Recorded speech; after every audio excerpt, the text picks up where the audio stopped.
Hey everybody, how's it going? This is Joel here in the newsroom at 93.1 The One. So we are a few months away from the campaign season for the federal election.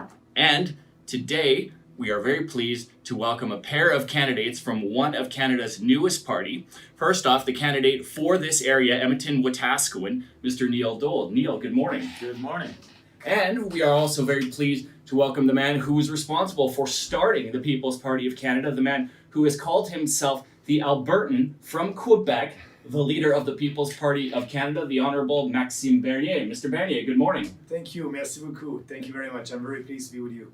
And one of your policies and one of the convictions that you've been very firm of has been in terms of immigration. You've said specifically you would like to have more economic immigrants come to Canada. Can you explain a little bit what you mean by that? Now, I want to turn to Neil. Neil, the constituency that you're trying to represent has some of the fastest growing communities in all of Canada. I'm talking specifically about places like Beaumont, which is in the top 5 in terms of fastest growing in all of Canada. Leduc is right there in the top 10 as well. So obviously that's a great thing to have more and more people attracted to want to come here, but the challenges with that comes to maintaining services. How would you be able to maintain services and maybe possibly increase services when there's going to be an influx of more people in regions like that? Now, I want to touch on one of the other policies that you've been a firm believer in, and it goes against, I would say, what most of the political leaders have talked about, and that's in terms of climate change. You've talked about that you won't do anything in terms of that. Now, obviously, I think it was last month the federal government declared it a national emergency. So what do you see that is not a matter of emergency when it comes to climate change? Yeah, I'm proud to say that I voted against that.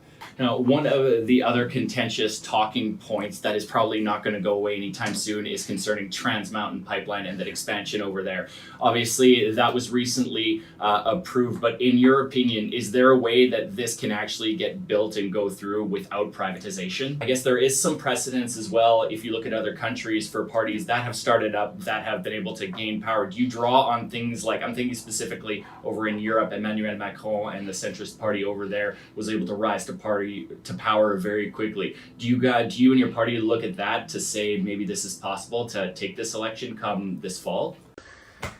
Hey everybody, what's going on? It's Joel here with Manchester News. So it's just past 11:30 here Canadian time, so it's 7:30 over in the UK. We're gonna get ready to bring in Big Steve here shortly, so I'll just wait for him to join here. And then we're going to be talking Manchester City. A lot of stuff to have to handle today as usual. Just like last week, a lot of big things start happening like literally before I start doing these Instagram lives.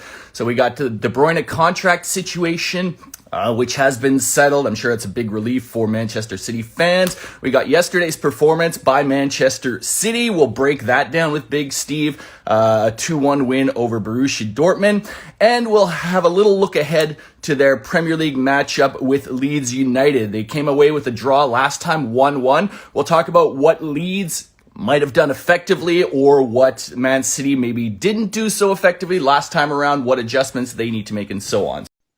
So basically, from everything that I was following with De Bruyne's contract negotiations, it seems like he was pretty much doing the entire negotiations on his end himself. Do you think that helped out a little bit, the fact that there wasn't an agent or a mediator to really talk up his client and raise the price and maybe force the hand of City's front office? So you talked about sort of the family relationship that's been going on at Manchester City over the last few years. Kevin De Bruyne was very vocal about his special relationship with the manager Pep Guardiola. How much credit does Pep Guardiola deserve for keeping a guy like Kevin De Bruyne happy and wanting to stay at Man City? You know, it gets grief of people just they don't know football. You know what I mean? They think, oh, you get a load of money and this, that, and the other. But you've got to understand, you've got to play a right style of football for these players to enjoy it. You know what I mean? If they don't enjoy playing for a manager, you look at Mourinho, for example, now at Tottenham. The place looks like a morgue. The players don't look happy. The fans are definitely not happy. Mourinho don't look happy. That's your difference in the way your chemistry is with your manager. And you look at Pep.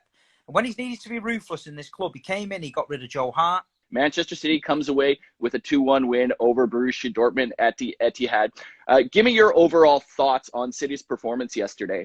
So I always think that we have a squad that is capable of stepping up when we are missing big players. And so I don't know. I, obviously, he's been instrumental in winning them things. So it's hard to say in hindsight. But